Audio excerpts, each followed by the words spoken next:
proud of myself. Okay, dream so big that they think I'm crazy. Let out the beast, no, they can't tame me. Don't play with me, better mind your business. I cannot stop now, I ain't finished. I'ma keep on going till I got that. Okay, the way that I'ma do it, they can't top that. No way. Critics trying to hate, but I don't talk back, I know that. Plotting on the kid with the bull, tell him all that. I'm the one that I'ma gamble on. Welcome and thank you for watching For Fantasy's Sake, the Quad City's first and only fantasy football. What's so show. funny? I was interrupted by my child. She was screaming about shoveling, right? Is she gonna go out and shovel? Yes. What? She wants me to shovel.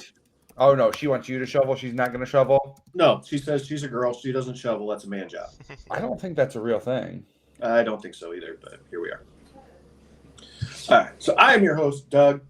I don't leave the house, so I don't feel the need to shovel. Green. He is DJ. I shovel because I enjoy it. Jarvis. And Mason is I'm still looking for my snow pants and moon boots. Lance. All right. So yesterday was a big day for us. My cats have decided to also go off the deep end. We went out, spent a crap ton of money, and tried to make some folks, some kids have a happier Christmas this year. Donald, why don't you tell us all about the endeavor? I'm kind of curious what the measurable crap ton is. Well, I know a buttload is 2,000 gallons. So a crap ton would be equal to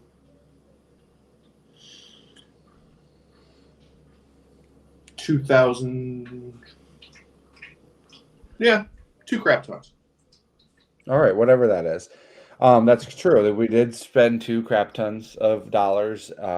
Yeah, so shout out to the people at Ollie's in Moline for being very generous towards us, helping us get some toys over there.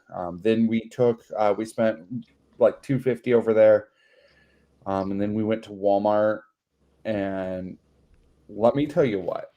So making sure you spend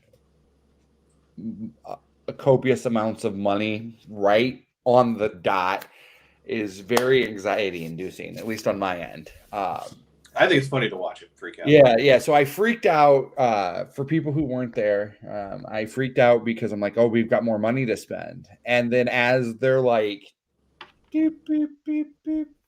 Is that the noise that it makes, you think, Doug? Yeah, that sounds about right.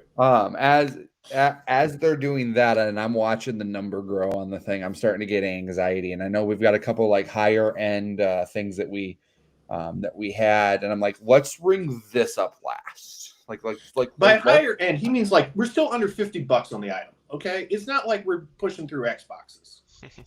Yeah, but I mean, it's still like it's half of the 100. So, but it was really cool. So we spent a little over $4,000. So shouts to everybody who played in our league. I know we'll have one more next year because now we know Mason, and we know Mason. We'll force Mason to play. Yeah. Did you hear him that time, Doug? Yes. All right. So yes, we raised he's back. Just over $4,000.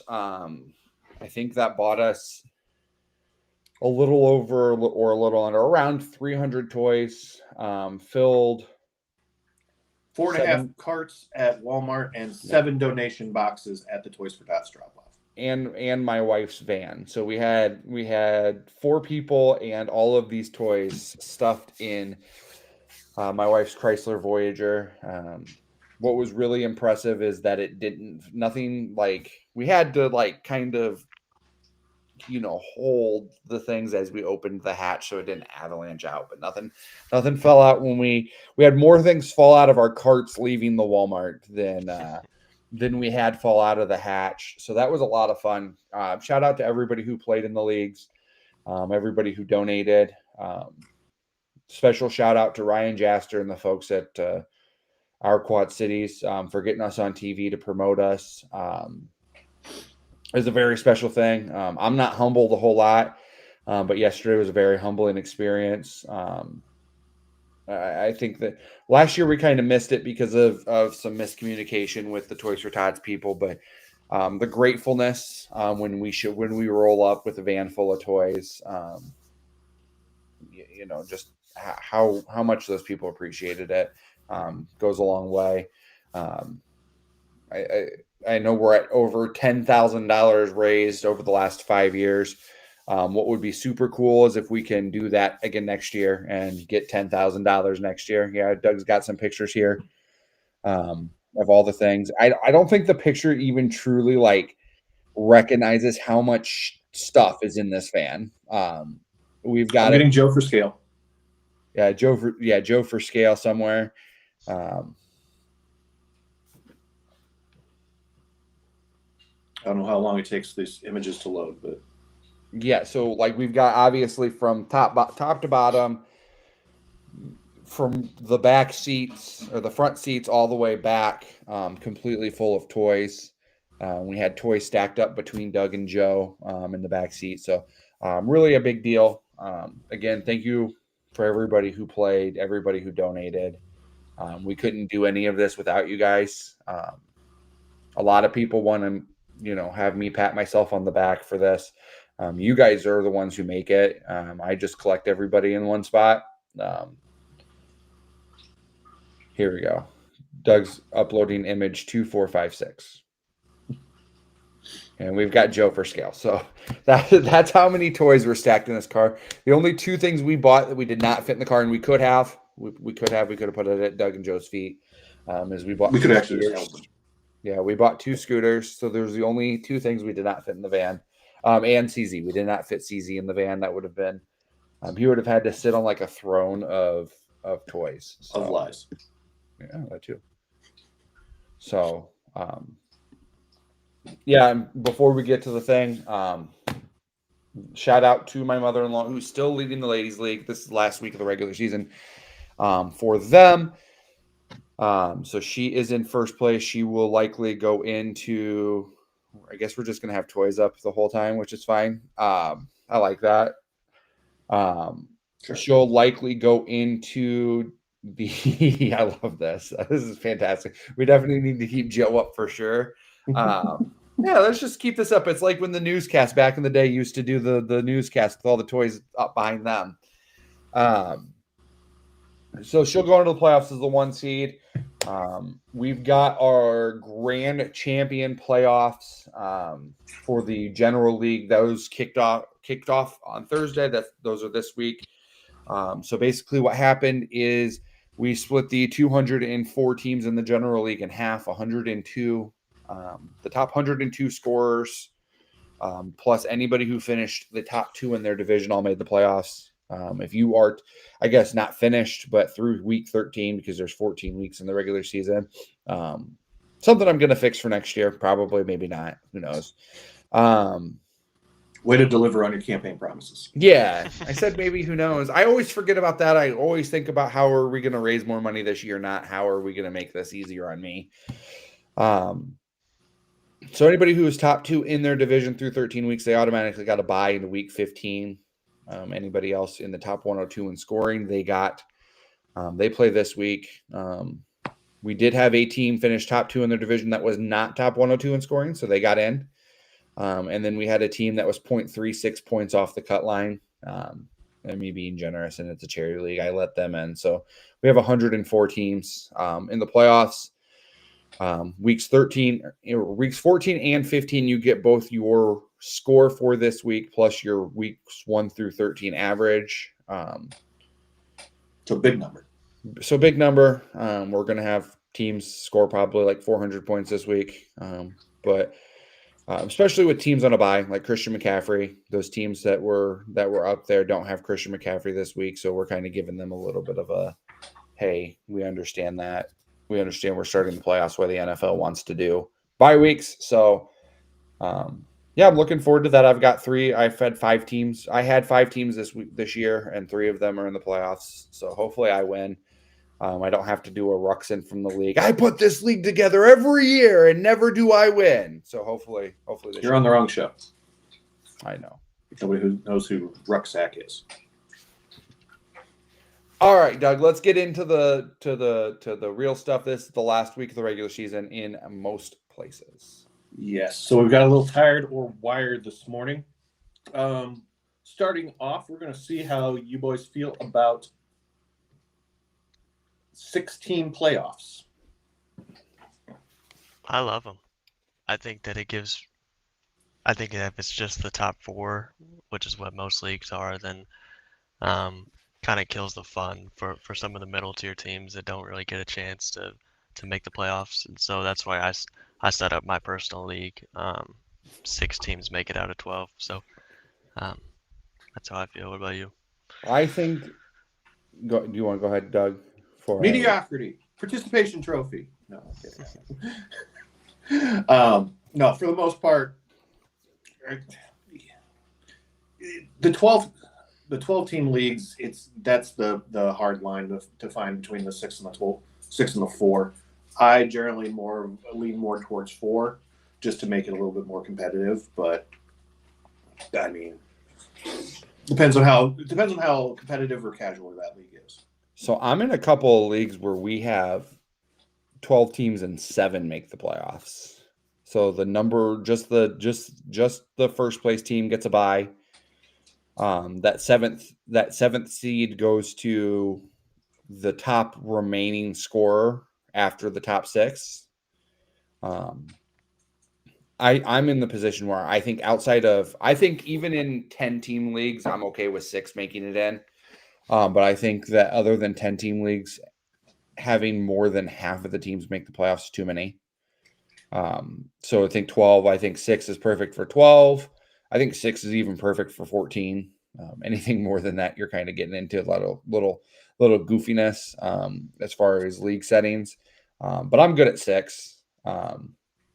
Whether that's 10, 12, 14 teams, 6 is a happy number. I don't mind like the thought behind 7 teams making the playoffs and giving that last to the top remaining scorer, because a lot of times you'll have a team finish like 2 games under 500 but be the top scorer in the league.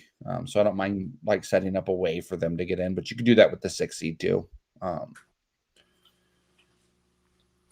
I mean, it's fun. I think that the more you let in, the more chance you have for parity, where the best team in the league doesn't win the championship. But whatever, letting somebody in, that giving that last seed again to somebody who was your top scorer does more allow the best team to maybe get into the playoffs. But that lends into why I like the game against the median, because even if you're going, there's 14 weeks, so even if a team's going 6 and 8, if you're playing against the median, they're the top scorer. They're realistically probably something closer to like 18 and 10. But Yeah, I know Doug hates the game against the median, so I do. I know. I remember that was one of my first episodes I was on, talked about that, and he talked about how against it he was. But no, the 12 or the 6 teams, at least in my personal league, 2 of the 3 years that we've done the league, the last seed has won it. So kind of like you said with the parity, I like giving the teams that are average a chance, because sometimes they'll go on running the playoffs and win it all. Yeah. So do you like I said, the it 2-week? depends on how competitive that league is. Yeah. Do you like the 2-week championships? I do not want 2 weeks. I just want 1 week, and I just want to get it over with. I don't want to, I guess there is credence to it. But I don't want to be playing in the playoffs for like 6 weeks. So I could see a world. I got to say this for Joe. There's a world where I think it makes sense with like if you go at 12 teams and 4 make the playoffs, which would be kind of cool. Where you do 2 weeks first round, 2 weeks second round, but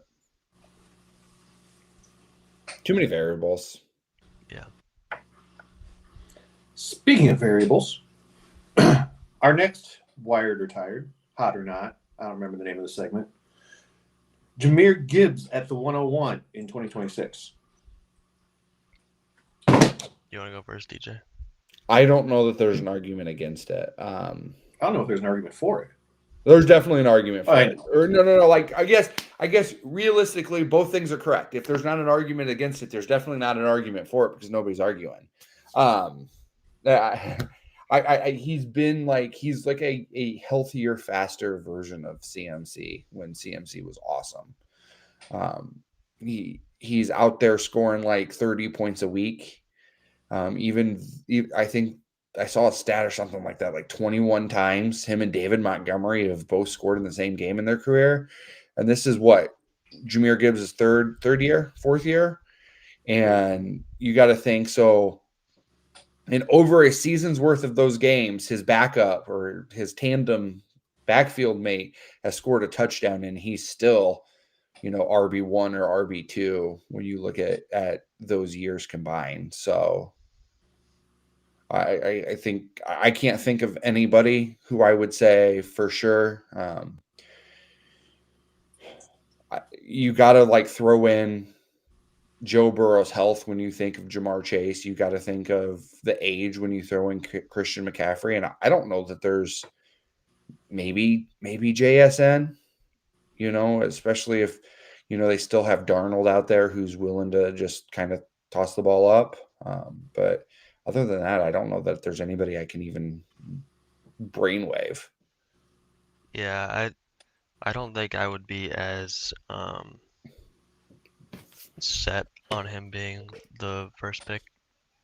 I think that at least for me, his variation between games kind of sucks. Like if you're relying on him, where he'll have 55 points or he'll have 7 or 11, which 11's fine, but Has he had a 7 or 11 this year? he has. He's had a couple of them. He's had a 7. He's had a 5. He's had an 11. So he hasn't had many of them, but that I still don't like because I feel like those games are Montgomery games. Yeah. But he's the number 2 overall scorer in fantasy, so I don't see why he could or why he shouldn't be. But like you said, you have those guys like JSN, Jonathan Taylor, I think is another one that'll be considered for the first pick. And then obviously the Jamar Chase will be up there like usual. Achane probably going to be top 6. Yeah, Achane's interesting. But yeah, I don't see an argument against it, but I do see other guys that can definitely be the first pick as well. I think it comes down to scoring settings and preference a little bit there. The scoring settings are still swung heavily towards wide receivers. So I still think that if I'm holding the 101, I'm looking at a wideout before I'm looking at Gibbs. But that's just me. Here's a flip-flop argument here. Okay. Trey McBride. As the 101? Yep, get by far the best tight end, statistical advantage. I'm definitely just being an idiot here, but I can see first round for sure. Oh yeah, definitely first round. Like maybe like 5th or 6th. Yeah. He's scored 31 more points than the tight end 2 this year. And honestly, that's a lot lower number than I assumed it would be. Who's tight end 2? Travis Kelce. Actually? Ooh. Yeah. Wow. Oh, sorry. That was standard for some reason. Fantasy Pro still likes standard. So he has scored 53 more than tight end 2, which is Jake Ferguson in PPR. So gotcha. Yeah, that's and then Kelce is tight end 3, 7 points behind Jake Ferguson, who's already played this week. So yeah, Kelce likely tight end 2 after the end of the week. Yeah. Let's get to this question real quick. Jacob Pickron 261 wants to know Jalen Warren or Kyle Monangai.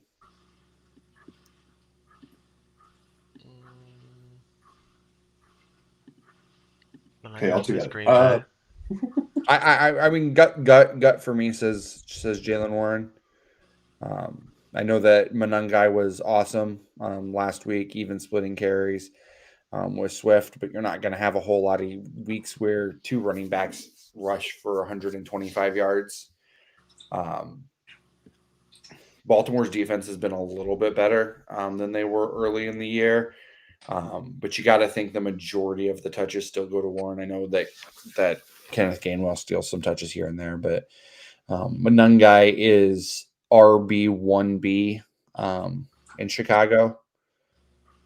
So like I said, not a whole lot of times where you're going to see 2 guys rush for 125 yards in the same game. Yeah. Yeah, I think I'd lean Warren here as well, just because it's the first game against the Packers. Packers are going to try and limit that run game and try and put the game in the hands of Caleb Williams. So we'll see. So I think that the ground yards will be tough for them. So I think I'd lean Warren on that question. The one thing I like about Monangai is that he's gotten a touchdown in his last 4 games. So he seems to be getting the goal line touches. And so for me that they're kind of similar rankings based on running backs weekly. And so I think Warren probably has a safer floor. But if you want that touchdown upside, then I think probably go Baltimore, because Pittsburgh's starting Mason Rudolph this week, or is Rodgers back? Rodgers is playing. Is he? Yeah, I'd probably say for the floor Warren, but if you think that the Bears can get inside the 10, then start Monangai for those touchdown opportunities. Then Jacob's second question is for defense: Dolphins, Ravens, or Eagles? Sure, probably the Dolphins playing the Jets. That would be where I would lean, but I'm not a big defense guy, so Yeah, I'd probably go. Who do the Eagles play? Am I missing it? the Eagles play the Chargers Play the Monday Chargers. night. Oh, that's why I wasn't saying it. I'd probably go Baltimore. Against Pittsburgh. Yeah. Yeah, Rodgers will always give you one somewhere along the line. All right, let's play a quick commercial and then we'll be right back. Durham Remodeling has been serving the Quad Cities area since 1973, and with over 50 years of excellence on their track record, you'll see why it's so easy to trust their experts when it comes to all of your home improvement projects. This family-owned business has you covered on all your needs. Protect your home or building from the elements today and get great roof repair services. Need new windows? No problem. Durham Remodeling can upgrade your windows and doors.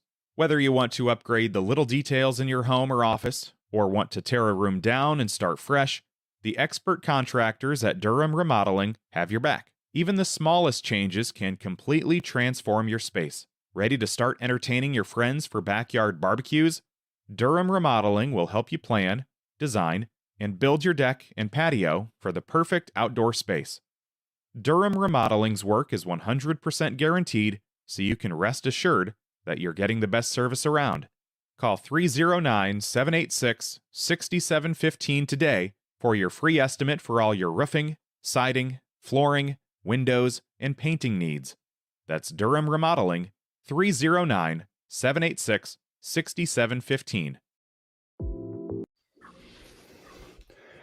I just saw a funny meme on the scrolling through the Facebook, and it's at the Big 10 or the Big 12 championship yesterday. And it's at the bar on the BYU side of the field, and they're like, "Hey, Texas Tech fans, maybe go to that bar." Surprised they had a bar on the BYU side of the field. I'm sure whoever was working the bartender, they were sad to not get any tips, but at the same time, they were just kind of just chilling there. Yeah. I saw Rich Eisen put up a post this morning that said, will the committee put Ohio State back at number 1 because they have a better loss over Indiana? Indiana doesn't have a loss. Yeah, exactly.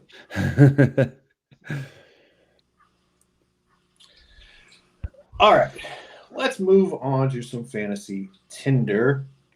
Doug's going to call an audible just because I saw something that is reminding me of over here on the ESPN Fantasy Show.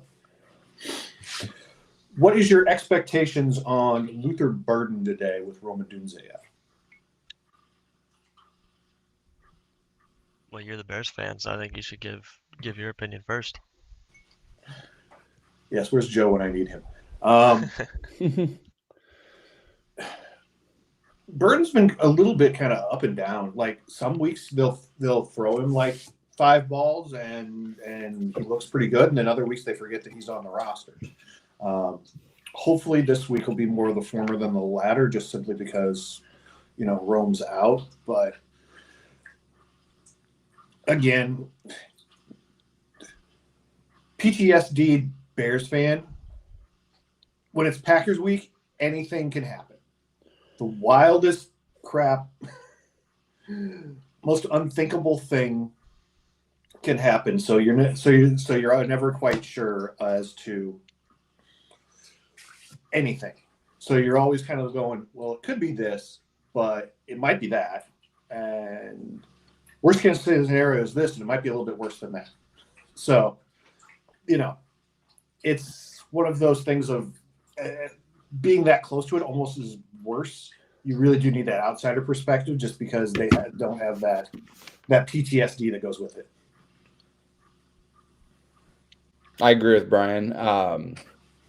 I think that it's weird because, I know that you say that with Burden, but I feel like that's the case with every Bears pass catcher is they disappear for like random weeks on end.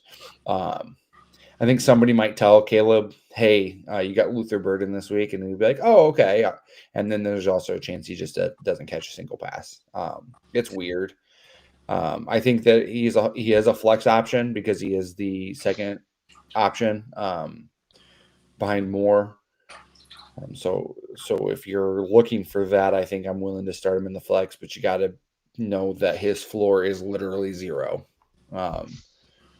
His ceiling is probably somewhere in the 20s because he could get slippery and score a couple touchdowns, but his floor is literally 0.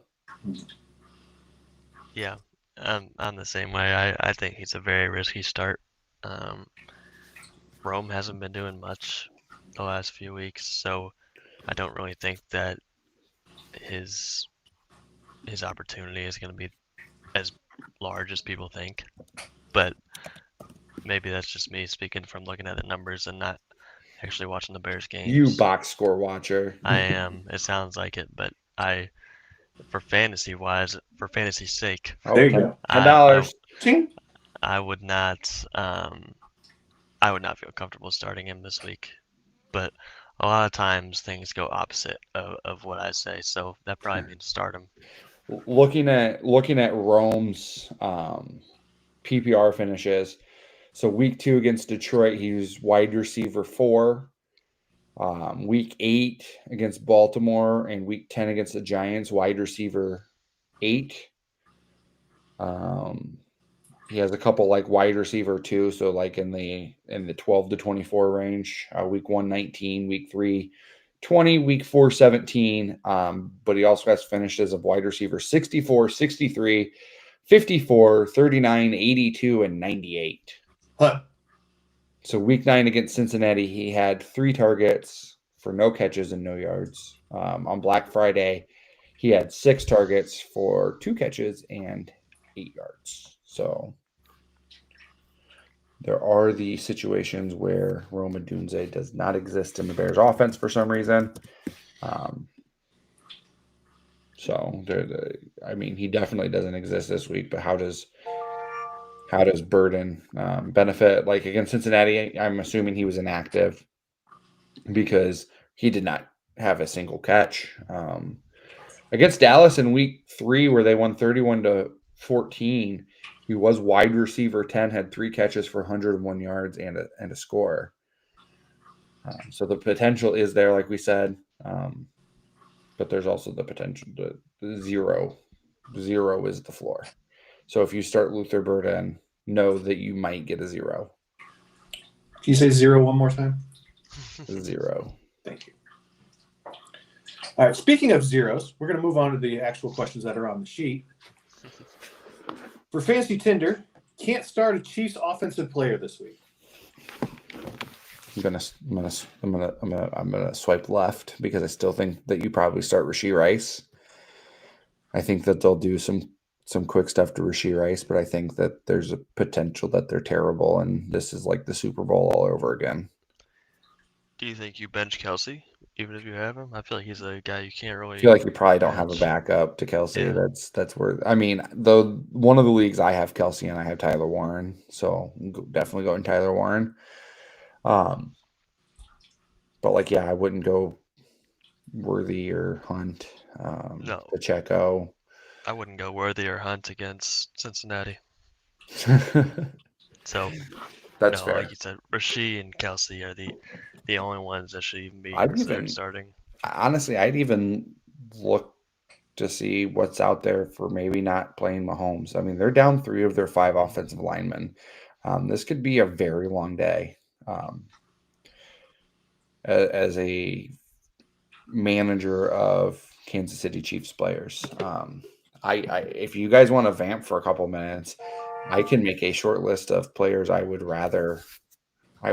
quarterbacks I'd rather have than Mahomes this week if you'd like me to. Yeah, go ahead. All right, you guys vamp for a second while I kind of look You over pull up some the things. list of quarterbacks. Yeah, I 'cause I don't personally want- think you should never start any Chiefs anyway because they're all just bad. All right, I agree. let me know when you're ready, guys. Ready whenever. Quarterbacks I'd rather play over Patrick Mahomes, down 3 offensive linemen against the best pass rush in the NFL. Josh Allen, Second best. Dak Prescott, obviously already played. Matthew Stafford, Jalen Hurts, Jared Goff already played. Burrow, Lamar, Jaden Daniels, Bo Nix, Jordan Love, Baker Mayfield, Jacoby Brissett, Sam Darnold, Justin Herbert, and maybe CJ Stroud. I think CJ Stroud and Mahomes are probably so on the same level there. And there's going to be other quarterbacks that outscore them. Maybe I'm going to reverse jinx this and they're going to be awesome, but It's gonna be an offensive shootout. maybe. I have low expectations against what they are going to be able to do. So I don't know that the combination of Wanye Morris, Mike Caliendo, and Jalen Moore could block Doug and I. Mason, you're a DB. You're clearly a DB, not a pass rusher. So Yeah, 6'5" DB. yeah, I'm like a Tariq Woolen. yeah. Just as fast too. So yeah, I guess we're gonna swipe left because you probably Rice and Kelsey, unless you have better choices for Kelsey. Rice is I think I'm probably as close to a must start at wide receiver outside of outside of the star guys. I don't think that you can really ever bench Rice. Since he's come back, he's been the wide receiver 1, I believe. Yeah, Or at least wide receiver I think 2. I saw somewhere where I think he might be tied with JSN. Yeah.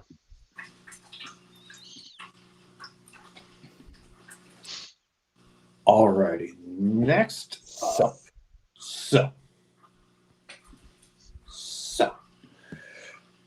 So James Cook is a top 5 fantasy running back.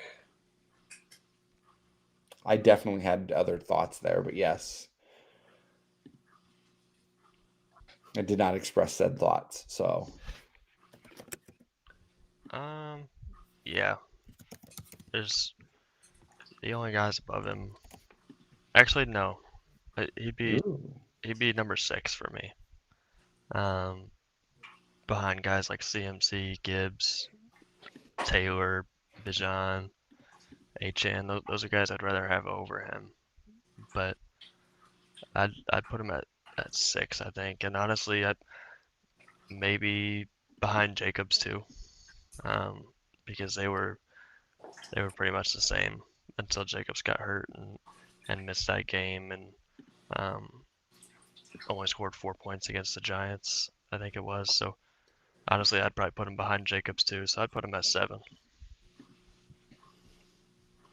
Yeah, I might go somewhere in that range. Maybe I think outside the top 5, just because Jared Allen also gets a lot of goal line work, but so does Josh Allen. So I think because of that kind of impacting Cook's numbers a little bit, I would push him down just a skosh. Did you say A-Chain? Mason? Okay. Yeah. I don't know if you're talking to me or Doug. I think really realistically, I think Javonte Williams is in that conversation as well. Just did you say Javonte Williams? And I apologize if you did. I was also looking at things. No, Javonte is right behind him. Yeah. For total points this year at 210. I think based on the way they use Javonte, he's I like him a little bit better as well. Let's answer this question real quick. So Mason and I can research answers as well. Anthony wants to know, are there any rookies you guys think can break out in the fantasy playoffs? I'd really look at – go ahead, sorry. No, you go ahead. I think that it's worth looking at like RJ Harvey's schedule. I'm going to pull that up real quick. Obviously, like you have Genty, but I don't think we're waiting for Genty to break out by any means. Wide receiver. Go ahead. Oh, I didn't know if you were still talking. That's what I was gonna say about Harvey. No, I would. You saw my little rant a couple weeks ago, and you would know how passionate I am about RJ Harvey. He just scored like 21, I think, this last week against Washington. So I don't know if you consider it breaking out in the playoffs, but definitely him. I will say, on the flip side of that, is the Broncos have. Are you ready for this? Mm-hmm. The Broncos have the 32nd easiest schedule for running backs for the playoffs. They play Green Bay, Jacksonville, and Kansas City. So they have literally the hardest running back schedule. That's why I said, hey, maybe obviously look at the schedule, but that's kind of crazy. Yeah, I don't think he'll get much going on the ground, but definitely he'll get the PPR catches, and that's kind of what made him viable this last week. He had a couple touchdowns, but I'll tell you what, Denver way, especially if you're in like a keeper or dynasty and somehow he's available, like maybe you have a shallow bench, is I would look at Pat Bryant. I know that they really like him. He's kind of got like that Michael Thomas fit where he's really aggressive on the slant and can beat you there and then take that. So there's been flashes where if you're watching Denver games where you wonder if who's going to be that long-term guy. Obviously Nix has that connection with Franklin and everything like that, but Bryant looks really good at times. And now that's not just me being a homer of the Illinois guy, but a little bit it is. You can definitely see like once they can kind of build that connection, that Pat Bryant could be a really good fantasy option going forward. And it seems like they're kind of shifting away from Sutton. Yeah. Recently. And what's his contract look like? They just extended Sutton. Really? Yeah. Earlier this year, or the end of last year. And July 2025, 4-year, $92 million. Yeah, that's what I thought. So it to seems be a like wide receiver 3 on their team. I know. I still want him to draft a receiver too. So if for whatever reason Cardinal Tate wants to fall to 32, that's fine with me. 32, I love that. Other receivers or rookies though, like I wouldn't even consider Jackson Dart a breakout. That's what's tough. It's like top. So many of the good rookies, like so many of the rookies that you would expect to be guys that you're going to play in the next 3 weeks, or guys that you've been playing.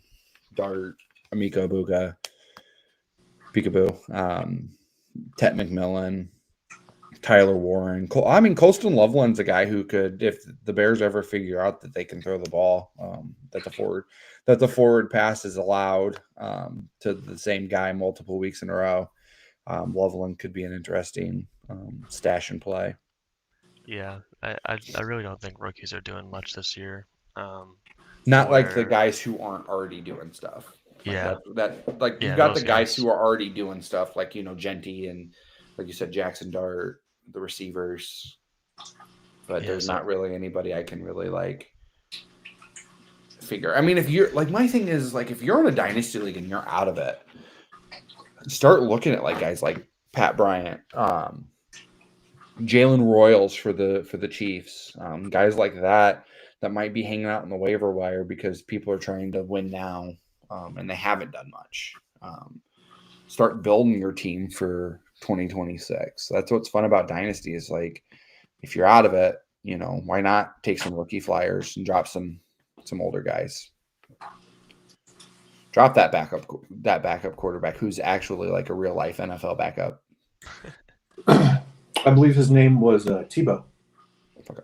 You don't need Jameis Winston if you're out of the running. How long is Rome Odunze out? Because if he's out multiple weeks, I don't know what the extent of his injury is, and Luther Burden could be one of those rookies that could break out in the playoffs. Yeah, I know it's a wrist, so it's a foot. Week to week. Stress. He's been playing with a stress factor. He's not expected to be sidelined long term, but I mean, stress fractures in foots.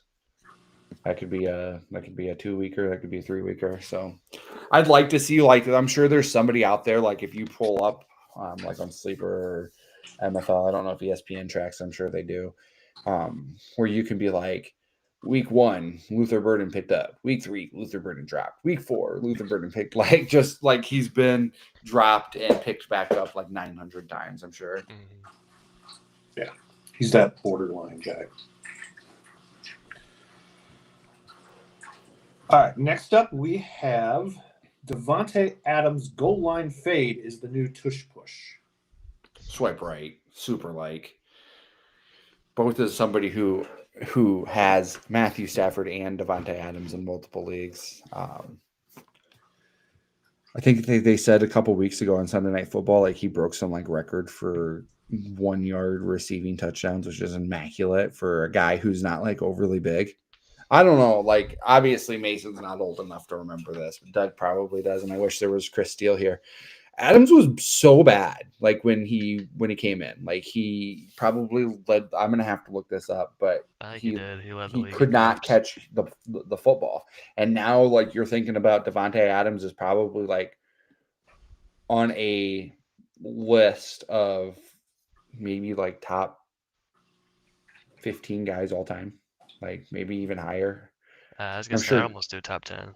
Yeah, I'm sure Joe has an incredible take on that somewhere, but like Davante Adams has been awesome, like especially for a guy who was not good. Like when I remember him at Fresno State with Carr being good. I remember like that goal line fade like being their thing. Maybe Rodgers just threw the ball too hard for him his rookie year. I don't know because he was bad. He didn't really get it till his third year. Yeah, Mason's dad would tell you about how often he dropped the ball. I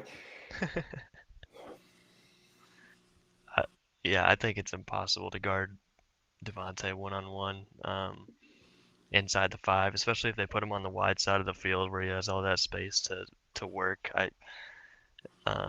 Unless you have 2 on the other side of him, he's gonna score.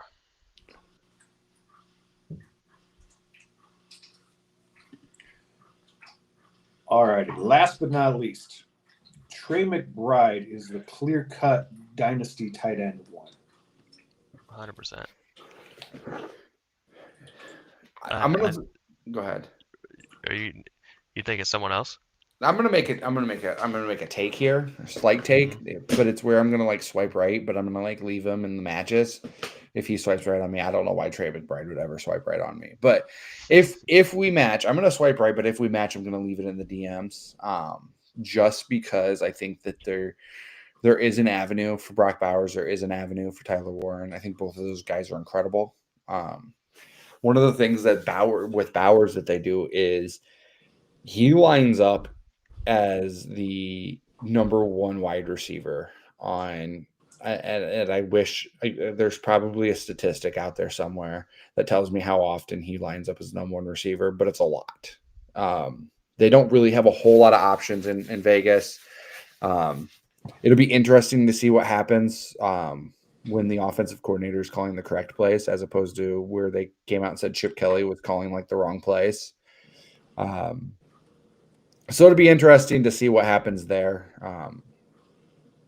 I think this is probably McBride, but I think it's murky. I think that there's Warren and Bowers who can both kind of stake a claim at, hey, maybe we're the tight end ones. I could see those two also. Obviously they are two of the best young tight ends outside of McBride, but it's just McBride's production, which I am a little nervous about for next year, because I doubt they keep Brissett, and McBride's already good before him, but Brissett has just made him like a steady 20+ point a week guy. So say you bring in that they wouldn't be able to get him, but they bring in a rookie quarterback like Fernando Mendoza. You don't know how he's going to be in the NFL first year, so that is one thing that would make me They still got Kyler Murray under contract. Yeah, but I don't see Kyler Murray being there. I know, I'm just kidding. Especially after they benched him. Right. Just because of his age. Baseball. He should. Just because of his age and production. Yeah, he's my number one in Dynasty for sure.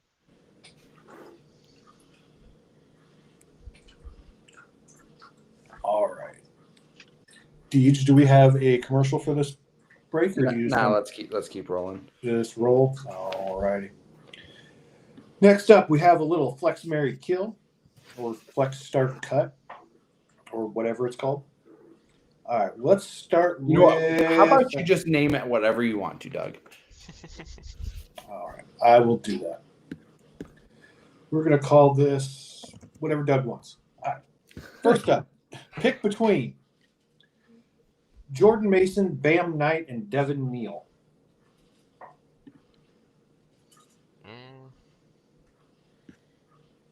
I'm a Kansas guy, but I don't think I can go Devin Neal start. I'll go Bam and then Devin Neal and then Jordan Mason for me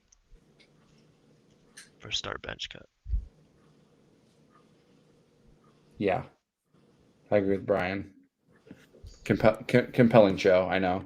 Yes, I believe I do as well. Before we go any further, Deej, is this? When was the last time you updated these? Is there anybody out on this list before we move on to the next section? I don't believe so. Okay. Maybe Mason Rudolph. Yeah. All right, we got some time before we get there. If you need to audible him out. All right, at the wide receiver position, we have DK Metcalf, Cortland Sutton, and Deebo Samuel. I'll go Deebo 1 because he was really good when Jaden Daniels was in earlier in the year. He was a top 10 receiver. So curious to see how that connection is now that Jaden's back. But then I'd probably do Sutton second, DK third, or to kill DK because I don't like that offense. I don't think Aaron Rodgers has really been anyone who scares me or is a positive player for fantasy players around him. See, I would probably go Deebo 1, DK 2, Cortland 3. I can see that. I'm gonna. I wasn't listening to either of you guys. I'm gonna be honest here. So I'll flex. Man, we said so many bad things about Cortland Sutton earlier, so I can't flex him. So I'm gonna marry Deebo, flex DK, and kill Cortland Sutton. I also don't like that offense. I think we're in 3 situations where they're not very good. So you agreed with me? Is that what you said? I told you I didn't listen. I know. All right. Okay. And that'll do it for this show and for this whole network because that can never happen again. All right. Next up, at the flex position, you got Zay Flowers, Michael Pittman, and Michael Wilson. Michael Wilson won. Especially with Marv out. That guy's a beast. We go Michael Wilson. And then flex Michael Pittman, kill Zay Flowers. I think that's the only right order. But you guys go ahead and speak your opinion. Here, I'm gonna go first. I think he called you out. What? Mason called you out. Why? Yeah, because he said that's the only right opinion, but you can give yours. Oh, well. All right. Yeah, Michael Wilson. I agree. I agree with Mason. That's the only right order. Flowers has kind of been kind of mid since Lamar's been back. You would have thought that he'd get that tick. But Lamar's kind of been going to Mark Andrews a lot more. Got 90-year-old Mark Andrews an extension. So yeah, Michael Wilson, Michael Pittman, Zay Flowers. Compelling stuff, guys. Compelling. Yes. Great. Well, I agree. Mark Andrews is the same age as Baker Mayfield. They were college teammates, so I don't know. I guess tight end has a shorter shelf life. All right. Last but not least, we're going to do Zay Flowers again. Okay. Mason Rudolph. Zay No, I Flowers. changed it. Sorry, I didn't change it in the note. So DeAndre Swift, Tyler Warren, and Aaron Jones. Okay. What he said.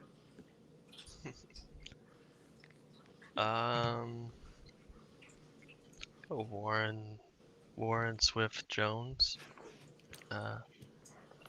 For me, I think that Tyler Warren is like a tight end, or he's like a wide receiver there in Indy. So I like the target share he gets, and then Swift, he's been pretty good this year.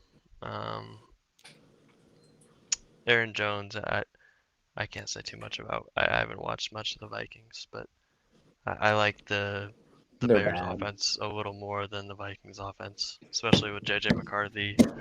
I think he's coming back this week. Yeah. Yeah. Joe kind of talked about this on his Sunday night show last week. Has anybody, like, maybe in the history of football, gotten worse quarterback play than the Minnesota Vikings this year? Like, it's been bad. Bears. Like, in a single season? Yeah. Including one of the guys who's the number one pick, or like the first round pick. Like, I don't even think that at any point Trubisky was even this bad. Oh, you can go back before the Trubisky era and find some bad stuff. I would also argue the year that the year before the Colts took Peyton Manning, or was it the year before Andrew Luck? I think it was the year before Andrew Luck. Whoever was quarterback that year was incompetent.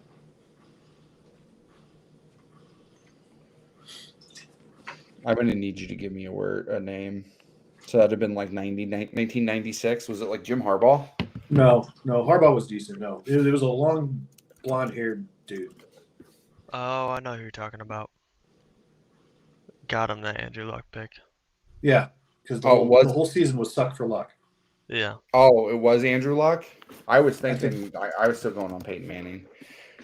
Oh, so you're talking about the Colts. Yes. I thought you said the Bears. Yeah, I can see Curtis Painter. Yeah, that's it. From Purdue guy, wasn't he? No, he bad. Matt Painter. Maybe. Yeah, Purdue. I was thinking Matt Painter's a basketball coach, so there's no way that it could have been. Yeah, he was 0 for 8 as a starting quarterback. 0-8 as a starter that year. Let's see who else they played that year. I'll allow that, but the quarterback play for the Vikings has been really bad. I hope JJ McCarthy figures it out. We probably shouldn't besmirch Max Brosmer at any point because he was born in the same hospital as me and maybe even Mason. Genesis East. Yeah, probably not Doug. They didn't have hospitals back when Doug was born. But We didn't have Genesis back then, I can tell you that much. Well, it was St. Luke's when I was born. Yeah, no. I was born at Lutheran Public. Luther Burden? Yeah, him too. That was a long time ago. I don't remember. I don't know who they're part of now. Anywho. So, So. guys, I'm putting together a couple DFS lineups for us to have fun with. Okay, you do that.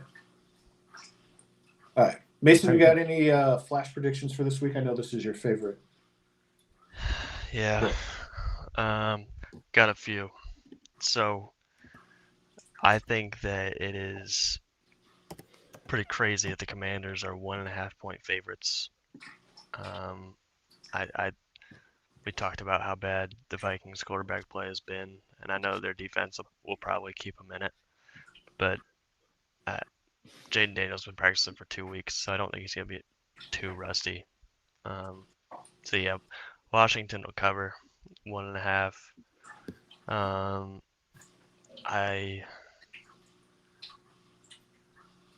What's the other one I made? I think that Houston wins outright against Kansas City. Oh, yeah, that number is stupid. Kansas City's 3.5 point favorites at the moment, and we talked about how Kansas City offensive players probably aren't super viable this week. And then fantasy, I'll give a couple. I think Michael Wilson goes for 20 plus this week, just because of what he's done with Jacoby Brissett. Other than last week when Marv came back, he was over 20 both weeks. What's Marv's injury now? I knew it. I just forgot it. Let me look it up real quick. It is a heel injury. So, not sure. Came back from appendectomy too quick. Yeah. And then I'll go. Yeah, I'll wait for quarterback one. But yeah, I'll go Harvey. 18.2 points. Interesting. I'm gonna have to see if there's any good prop bets here. So I'm putting together a couple of DFS lineups. Games that I'm looking at stacking is that Cincinnati Buffalo game. Yeah. I think that you could stack either side. Cash gets a little tight when you think about stacking like Chase. But you could go guys like Josh Allen, along with James Cook, and you can even fit Khalil Shakir in there. There's no real way to bring it back, which if you have watched this show, you know that bring it back is a thing that I really like to do. The thing that you're going to run into is James Cook is going to probably be in almost everybody's lineups, as is Jamar Chase. Other interesting stacks for me would be, we kind of talked about this earlier.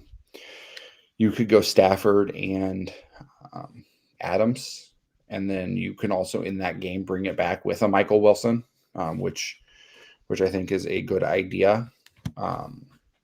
Luther Burden's probably going to be in a lot of lineups, so he's somebody I probably stay away from, unless, again, because we kind of talked about that previously, is you have to be content with Luther Burden could score 0 or he could go off.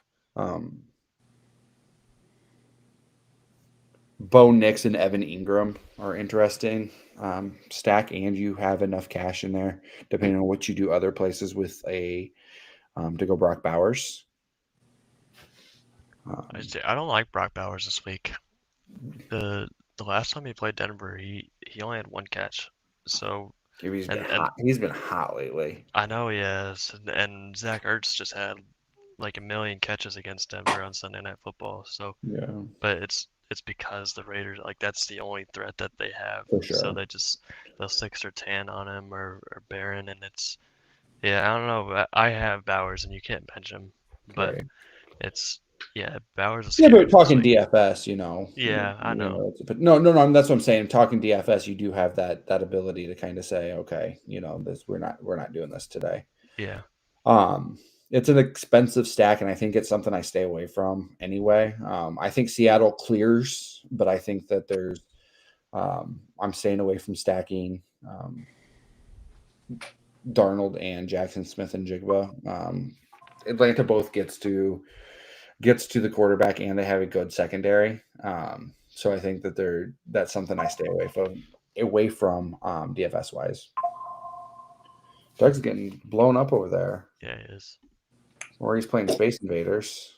No. Was Space Invaders even out when you were born, Doug? Yes. He did. Was it? Wait, when I was born? No. But I was like 3. I was a wee lad. According to our friends at Props AI, Jonathan Taylor's ownership's like super low this week. Debo's also a guy who's not owned very well or very high. They're expecting less than 5% of teams to run Debo Samuel. So that's another thing. I think that there's like the benefit of looking at the guys who are lower owned, but at the same time, is if 70% of teams are starting James Cook and James Cook is the top scorer, and you're like, I'm going to be different. Like 70 is obviously high, but you're like, I'm going to be different. You're going to play yourself right out of the money. Yeah. So look at me thinking I'm a DFS expert. I wonder how high Chase Brown is. Go. How high who? Chase Brown. In ownership or salary? Ownership. Let me look. I was going to say salary. He's 6,700. What were you going to say, Dougie? I was going to say, just a quick question. What are your feelings on playing Daniel Jones on a broken leg today? In DFS or in general? Well, either one, but probably just in general. I'm not a huge fan. I mean, he wasn't like awful last week against Houston. He wasn't good, but he seemed to be moving around okay. Who do they play? Excellent question. Against Jacksonville, who also gets after it. I don't remember naming him over guys I'd start over Patrick Mahomes. You didn't name Caleb Williams either, and I'm still mad at you about that. Sorry. Hi, Caitlin. Hi. We say hi. We're live. We're on the show. Get out of here. I'm going to switch Doug cameras so we don't have to see her anymore. Whoa. It kind of looks like me and Mason are kind of in the same room. It does a little bit. That's because the ceiling lines up perfectly right there. Yeah, I'd probably shy away from Daniel Jones a little. Well, you're probably in a situation where you don't have a better option this week because you've kind of probably been like, yeah, this is our guy. Yeah. But even without injury, though, he's only a guy that scores. I mean, he's had some games in the 20s, so I can't say only in the teens, but since week 8, he hasn't had a game over 20. And on that broken leg, it's not something that I would feel comfortable starting. In the Chopped League that I'm in, I had the chance to pick up him over Jared Goff, and I liked Jared Goff a lot better due to matchup. That's fair. Yeah, very fair. To answer your question previously, Mason, Chase Brown's projected ownership is around like 11%. That's crazy to me because Buffalo has a terrible run defense. Correct. And he gets a ridiculous amount of targets, so that's who I'd spend my money on if I was doing DFS. When you asked about him, I was already putting him in my lineup, which is the funny thing. Great minds think alike. I'm kind of curious about Josh Jacobs, what his projected ownership is. The Bears, I mean, they're getting their linebackers back. They haven't been great. 9% ownership. So, according to this, your chalk lineup: Allen, Cook, Jacobs, Olave, Wilson, McLaurin, Strange, Fannin, and Washington's defense. So And what's the total budget? I never done DFS. great question. I, You get I've seen it before. less than what I spent, but more than I wanted to, or some other way around. 50,000. Okay. So yeah, Chase Brown's pretty good value. Let's run through some player props here if I can get anything to pop up.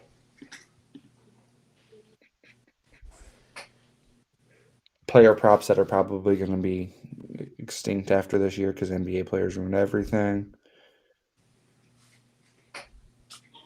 Name a game. Somebody name a game. Poker. You're the worst. Go Cincy Buffalo, since we were just talking about Cincy Buffalo. Apply. All right. Let's go. James Cook. Over under 104.5 rushing yards. I'd probably go. Oh, I feel like the ones that seem free are not. So I'd probably go under. Yeah. His projection, according to bettingpros.com, is they were projecting for 95.5. So, yeah, here's another one that seems free. T. Higgins over under 58.5 receiving yards. It does seem free. I'd go over on that, even though it seems too good to be true. Like, what's another one? Seems Chase Brown over under 50.5 rushing yards. 50.5. He's been so good since Burrow came back. Really, since Flacco took over. The whole second half of the season, he's been great. That seems really low. You can get over 50.5 for minus 112 on FanDuel. That's not bad. Let's go to Bears Packers here. Maybe. Caleb Williams over under 187.5 passing yards. What do you think, Doug? I think if he goes over that, they win. He has gone over 187.5 passing yards 83% of the time this year, including 80%. So in 4 of the last 5, he's gone over 187.5 passing yards. I'm looking at the receiving props for the Packers receivers, and they are all so low. Like Jaden Reed, 57.5 for Watson. Yeah, Jaden Reed's 21.5, Wicks 23.5, 34.5 for Dobbs. Musgrave 11.5 on Underdog. 10.5 on DraftKings. So Wow. That's kind of because you think that's just one catch. Like it shouldn't be that hard. right. Who knows? Let's go to Houston, Kansas City here. I bet those are low. Stroud at 222.5. Mahomes at 235.5. Under. Rashee Rice, Under. 70.5 receiving yards, which he's hit in 4 of his last 5. Noah Gray's 7.5 receiving yards. Nick Chubb's only 16.5 rushing yards. That seems like he should get that pretty easily. Mahomes at 21.5 rushing yards. I think you hammer that. Yeah. Because he's going to, I mean, obviously it's like not like college where you lose rushing yards for getting sacked. So. Is that how it is in betting?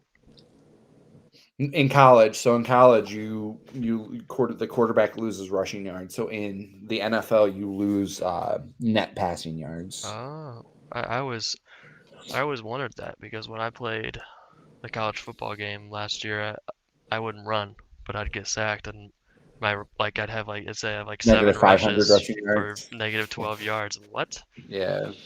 Yep. So in college and high school, sacks go against your rushing, but in the NFL, it goes against your net passing. So that's why you'll see an NFL box score where a guy threw for like 230 yards, but they had 214 yards of passing. Okay. Which is weird. Yeah, I didn't know that. Now you learned something today. Yeah. Thank you. Hashtag washed up sports writer. Hey Doug, speaking of washed up sports writer, is that that state of Illinois? What is that? Is that just a decoration? Where? Over your That is a Cubs state of Illinois. Thank you very much. Gross. I didn't know. So like the Cubs, Save the pieces. The Cubs logo kind of looks like a plaque, type of plaque. Yeah. Got that at the clearance bin at Farm and Fleet. The like I said before, the NFL draft show plaque over your shoulder looks kind of cool. Yes. Couldn't buy it. Mason, every year, and if you don't move to a different state before next April, every year we go to Kavanaugh's and we do a live show during the NFL draft. That would be fun. So Yes. Yeah. Well, the plan is It's to get out of chaos. here, but probably not by that. Probably not by that time. it is chaotic. It is very chaotic. All right, Doug. If you want to go to the last segment, we can go home early today. Woohoo! You've got to go out and shovel. So, I'm going back to bed, man. did you shop till you dropped yesterday? Yes. Yeah, that was a lot. Did you win your basketball game? I did not go to the basketball game. You're a coach. How can you not go to the basketball game? I'm an assistant coach, Lame.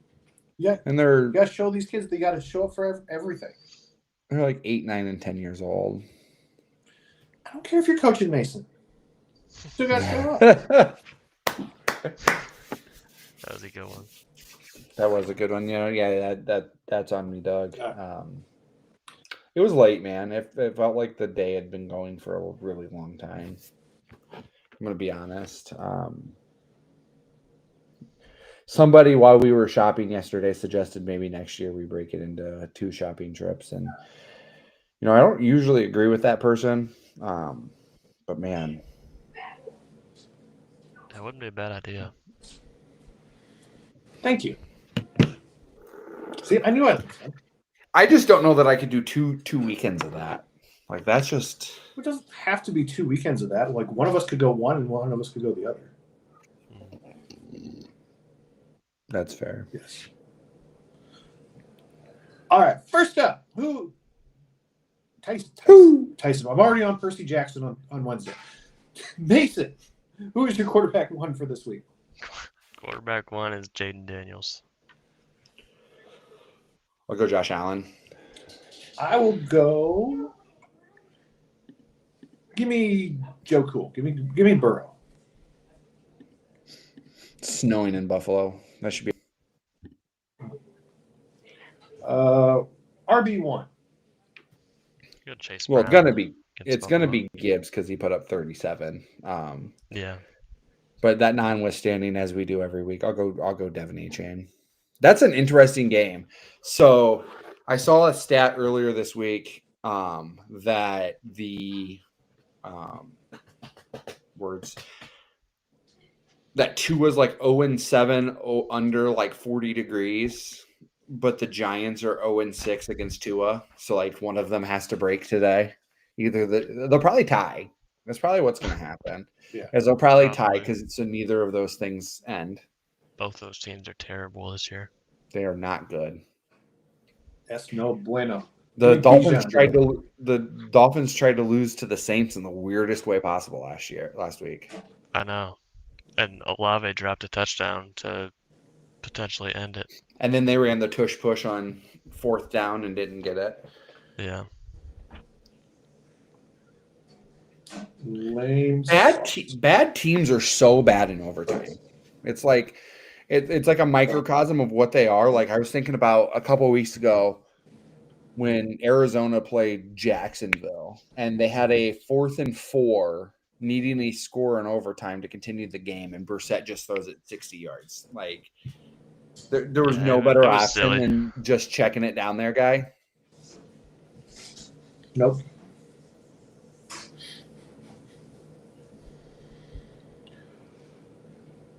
Maybe that's why bad teams are bad. That is why bad teams are bad. See, Eberflus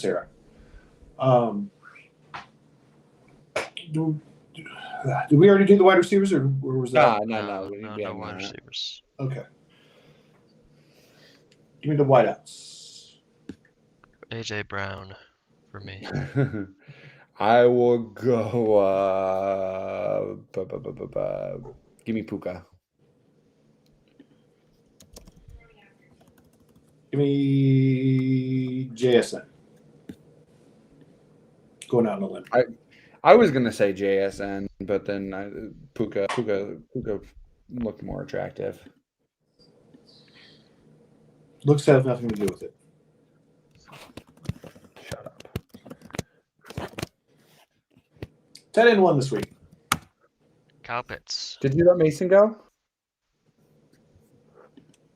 Yeah, he let me go. I just looked back up at the screen and I thought Joe was with us. I forgot that the picture of Joe was on there. Yeah, Kyle Pitts for tight end 1 this week with Kirk Cousins playing. McBride. The name Dalton Kincaid jumps out at me, so we're going to go with him. Because that's my scientific method. I mean, that's not a bad call. That's usually when I hit those ones that everybody's like, holy shit, Doug got one. What was it earlier this year? You picked Romeo Dobbs the It was week he Dobbs. scored 3 tutters. Yeah. Doug remembers his one. I get one, man. I get one every year. All right. Game you're watching that doesn't involve your team. Doug's gonna go to bed and then wake up to watch the Bears game at 3:25. That's exactly my plan. I would go. I'm really interested in the Commanders game, Commanders Vikings, even though it's probably gonna be an ugly game. But other than that, I think Bengals and Bills is gonna be the most entertaining game to watch. I'm gonna watch the Red Zone channel all day. That's what I'm gonna do. And then what I'm gonna do is I'm not gonna watch a single second of the exclusiveness of the Bears and Packers game, and then I'm gonna tell when the Bears lose to the Packers, I'm gonna tell them about how bad they were and how terrible Caleb looked, even though I only saw plays inside the 20-yard line.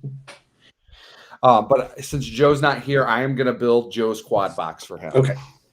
This is just so what I would quad box if I was watching NFL Sunday Ticket, which I might just log on to Joe's YouTube TV and watch NFL Sunday Ticket today and quad box it. But I really like the Red Zone channel, so I do too. It's really fun. my quad box, I will tell you though, the day I quad boxed it, I had one of them was the Red Zone channel, and it was just overload in my brain, and I just could not do it. Like I was fine with during the Ryder Cup, I was able to watch. I think it was Chiefs Raiders that day, the Ryder Cup on my phone, and I think there was maybe a playoff baseball game going that I was watching on my computer. And I was able to do that, but putting 4 games up on the TV was just emotional overload for me. Can't do it. It's fine for college football, probably because I'm not invested in anything college related, unless Illinois or Alabama or Central Florida are playing. I'm not invested, but I would watch those primary, But trying to watch what fantasy players are doing what on all 4 of these games was just information overload. But anyway, Joe's quad box, Cincy Buffalo, Indy Jacksonville, Pittsburgh Baltimore, and Seattle Atlanta.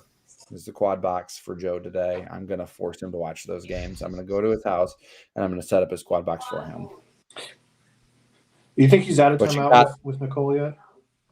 I don't know. I asked him if he was done getting his tongue lashed. Usually never mind. That's I can't say that. You can't say that. So yeah, that's the quad box for Joe. Somewhere Jordan Rangel's watching the college football playoff selection show, hoping Notre Dame does not get left out. They're revealing it in a minute 52 if we want to stay on here. What, the college football playoff? Yeah. Sure, why not? We're supposed to be here until 11:30 anyways. Yeah. Yeah, we're gonna stay on here. If you want to get your questions in, if you're still watching, want to get your questions in, we will still answer questions. I can't, for legal purposes, actually put up the stream of the college football playoff. But as they reveal them, I'll pass them up. Doug's probably got it on his TV. No, I have the fantasy show up just so. That's where Doug. We ask a question on here, and Doug's like, "Well, what's Stefania say?" Yeah, that's pretty much. Yeah, that's the way I do it. That's how we roll. Where's Mina Kimes? I don't think she's on that show. Who is on that show? A bunch of nobodies. Was Field Yates still on it? Yes, him and Stefania Bell and a bunch of guys with man buns. That's the one thing about our network. We promise no man buns. Nick Bull can man bun it from time to If time. he has to. But we'll allow that with Nick Bull. For 3 more weeks. Nick Bull's got beautiful hair, and we'll allow that for Nick Bull. He does. He does have incredible flow. But everybody else, no. Mason, what'd you have for breakfast today? We know Doug had a strawberry Pop-Tart. I had a cinnamon roll Pop-Tart. Not brown sugar cinnamon, but cinnamon roll. And it's delicious. And then I had an actual cinnamon roll. I thought you didn't like grape.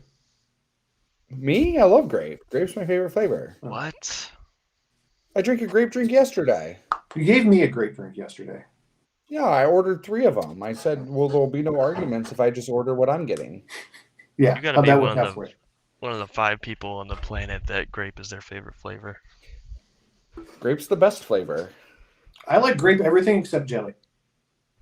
Yeah, grape jelly. Do you like grape jam? Yeah, no grape jam. Nothing. I don't know why. I just don't. They keep highlighting the 6 and 7 on everybody's jersey. I think we need to cancel ESPN. I'm all for that. Hey, Mason, I'm banning everybody from saying what the Chiefs' record is if they lose tonight. It's banned from the network. Okay. I won't say it then. It would be funny though. I can't believe Indiana won last night. I know I was working. I wasn't able to watch it. It's a game I really wanted to watch though. You work too much. Well, I picked up a couple extra hours because they were super busy. So Those coloring busy. books aren't going to mark in themselves. busy because of people like you buying thousands of dollars worth of toys. Listen, the people at Walmart were so nice. Yeah. That's nice. I don't usually like going to Walmart. I don't think they would have been as nice as if we would have just rolled up with 5 carts and expected somebody to cash us out. But the fact that we gave them Warning. pre-warned. So, Doug, when you're shopping, Yes. and something is like $6.78, is it $7? Mm-hmm. Okay. Yeah. What if something's like $17.98? Is it $18 or is it $20? Probably 8. It depends. Depends on what the item is. I'm always under the idea that nobody else is rounding up, so I always round up. Oh, we are. No, everybody's rounding up. Even though I automatically like take out for tax when I tell people their money. Mm-hmm. We still account for tax doing that. They're doing the playoff right now. Indiana number 1, as per. Even though Ohio State had a better loss. Yep.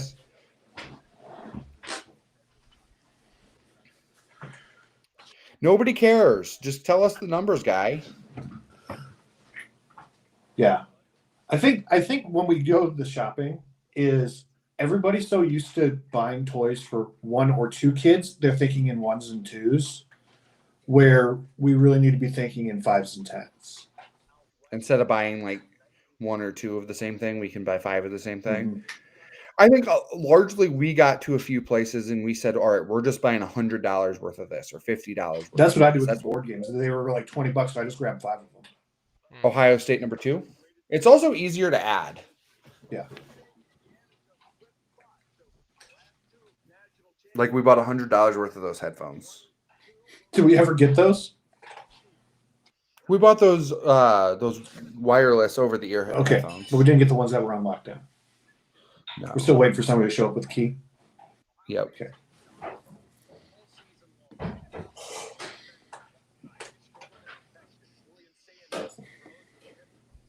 Oh, I forgot the Ohio State guy missed a field goal. Number 3, drum roll, please. It's got to be Georgia, right? Is that how they lost? Was a missed field goal for Ohio State? Ohio State, yeah. Missed a game-tying field goal. With like 4 minutes left to go. I heard it was a short field goal. I never saw the highlights of the game though. Yeah, it was a short one. College field goals are weird because their hash marks are so far out. Are the Yep, posts Georgia the number same 3. width as NFL posts? Yeah. They never look like it on TV. Well, it's because you're so much further out. Yeah. There was a team in like Michigan that were supposed to like host a high school playoff game, and somebody like of the opposing team like flew a drone over their goalposts and said that they're not wide enough. They're not high school regulation. So they were either going to make the team forfeit or make them go play at this other school. They tore the field goal posts down, welded them back together at the correct width, and put them back up. And then they beat the team that complained 63-6. Jeez. That's the way to do it. Number 4, Texas Tech. Bless you. Or is that a dog? No, that was the way. Bless you.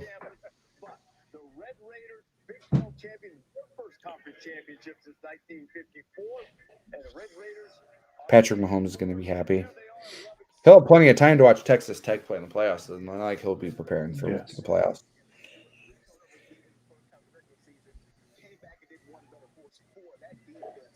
We should just, while this was happening, we should have just looped Joe's FSU meltdown. I can live without hearing that again. It was fantastic.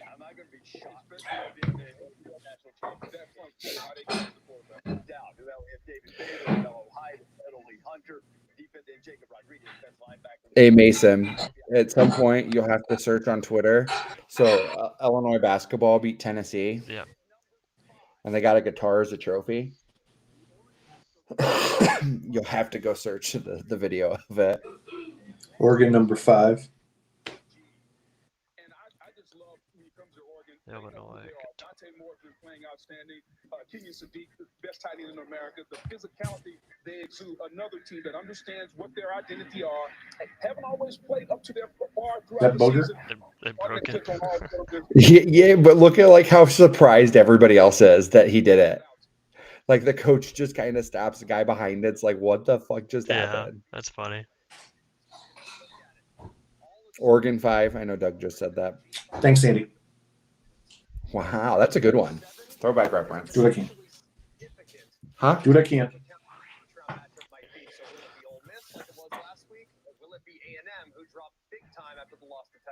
Greg, that is a tremendous setup because it plays a huge role in who your first Ole Miss. opponent is. Who's Ole Miss's coach? Seeded 6, they'll play an Something Weiss. once we get that, which will be Oh yeah, no, but it's this kid. Yeah. Oh, really? And then they're letting him coach, and then he's gonna go be a coordinator for Kiffin at LSU, which is so weird. It is weird. James Madison's letting their guy coach the college football playoff, and he got hired at UCLA. I guess My dad. it's because of how Kiffin handled it. Yeah, my dad just texted me and asked me if I saw when Indiana last won the Big Ten, and it was 1967. You're banned from this now. I was reiterating my dad's joke. Texas A&M number 7. Look at that beautiful maroon color. It's not beautiful. It is beautiful. Maroon's like the worst color in the rainbow. It's not even in the rainbow. That's how bad it is. At least my school colors aren't the same color as McDonald's. And my favorite NFL team, so I have to buy less clothes. Your mascot is just a color. At least ours is a tangible thing. Oh yes, because a rock inspires greatness. Better than a maroon. Yeah, I've always thought that Mullings' mascot was weird coming from Iowa.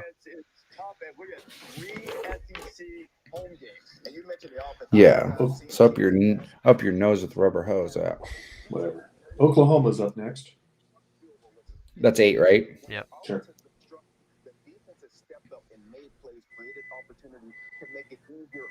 Your micro is loud, Doug. Mm-hmm. Sorry for coughing at you guys. That's all right. Oh, I'm going to be sick because I sat between CZ and Joe yesterday at lunch. Just hacking their lungs out. Oh. So BYU's automatically number 11? Oh, this was the pending. Never mind. This was last week's rankings. BYU got trounced by Texas Tech. How much? What? How much? They lost by like 20 something, I think. The question is like, is Notre Dame getting in? Right.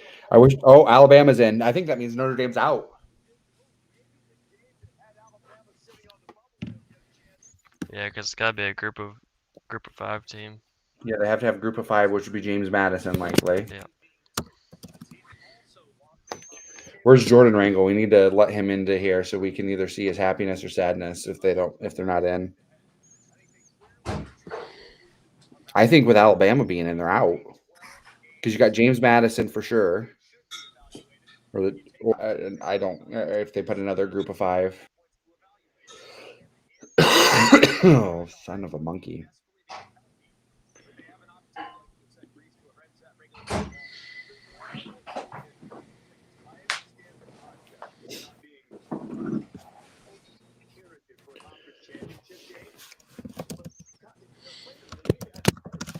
So they have 2 left. 10 is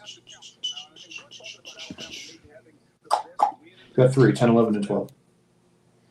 Well, one's guaranteed to be a group of 5.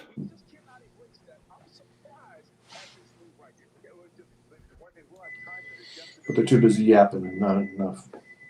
Right? Who is microwaving for 9 minutes? The kid, she's making cinnamon rolls, I think. In the microwave? I'm sure she's like melting butter or something. Caitlin, what are you doing? The guys want to know what you're microwaving. Miami in. You're microwaving your cinnamon roll. Hey, at least she's not microwaving her sibling. Miami's a 10.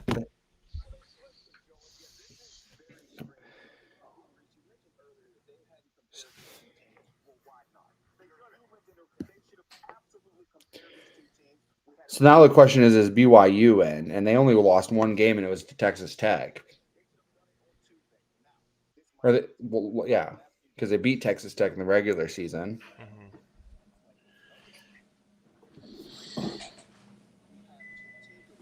I think they're out. I think Notre Dame's out. I think they are too. I think BYU is going to be in.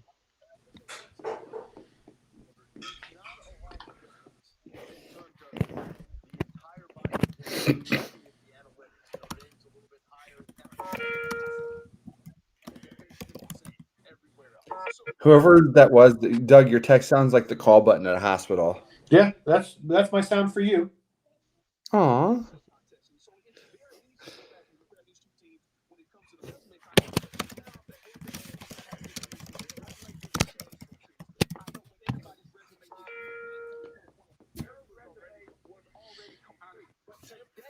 Change their resume. It was complete when we had it right on Tuesday. And so if we're going to make sense of this, as we're trying to watch it play out, if you want it to make sense, then make sense. If the resume was done on Tuesday, and on Tuesday, I love how mad these guys are about things. 2 teams were sitting on the couch. Somehow, Hopefully one day I'll be able to watch this and see if my team's ever going to make it. Same.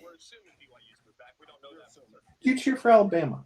You're guaranteed in every year. Get out of my face. My primary team's Illinois. Get out of here. Your primary team is whichever one's winning. Which is rarely Illinois. So that's why you don't think that I love Illinois.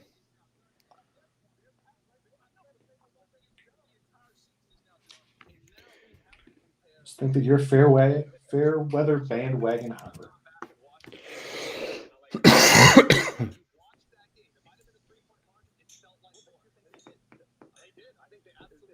Just tell us who's next. Notre Dame's 10. Oklahoma already. No, they're not. No, Miami's 10. That was Miami. Yes. Yeah. FanDuel put up Miami against Oklahoma. Tulane's the group of 5. Tulane. Never thought I'd live in a world where Tulane was in college football playoff. Tulane Ole Miss could be hopping, dude. Are they both like heavy offensive teams? Well, I'm just saying, like, it's going to be a good crowd because Tulane is in Louisiana and Ole Miss is in Mississippi. Statistically, I'm looking forward that there could be a Penn State Iowa State bowl game. That would be cool. I can't believe Campbell left. I think it was a good move for both of them. I think it was a good move. This is where Jordan's now going to complain that a group of 5 team that they allowed group of 5 team in. What? James Madison. Holy cow! How many losses Wow. does Notre Dame have? I think they lost 2.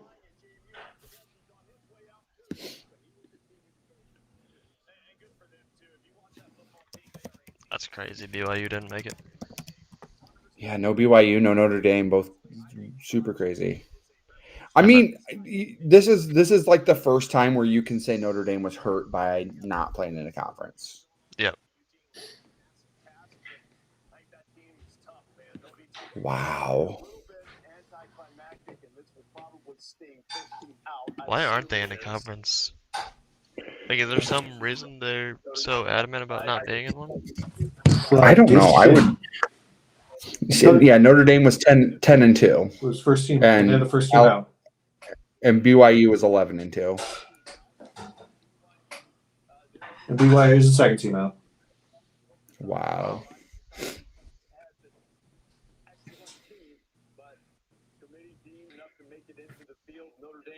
All right. Well, I guess that's going to do it for the sitting here watching College us football watch preview things. /4 fantasy state. Yeah. So good luck in week 14. Again, I want to thank everybody who donated and played in the Toys for Tots leagues. If you're still watching this or you do tune in afterwards, I sent out a survey for everybody to take. Just kind of, we want to get better for next year. Only way to do that is to get feedback. As my boss says, feedback is a gift. So yeah, good luck. We'll be back next week with week 15. So good luck.